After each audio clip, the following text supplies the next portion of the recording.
Hai, selamat datang Miri City Medical Center di Miri Kuching, Sarawak. Ini sesiapa yang ada masalah kesihatan, terutama melibatkan hart, jantung, perlukan heart terapi, bolehlah datang ke Miri City Medical Center. Okey, ini masuk ke dalam tu.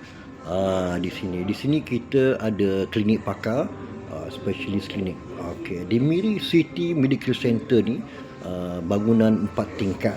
Ini bangunan 4 tingkat. Ground floor adalah untuk unit accident dan emergency, dispensary, specialist klinik. Kalau tingkat 1 untuk specialist outpatient klinik, dispensary, X-ray department, termasuk fisioterapi tingkat 1.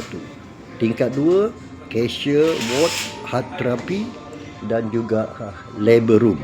Dan di tingkat 3 tempat untuk ward, bilik ward dan juga nursery. Okey, inilah Miri City Medical Center.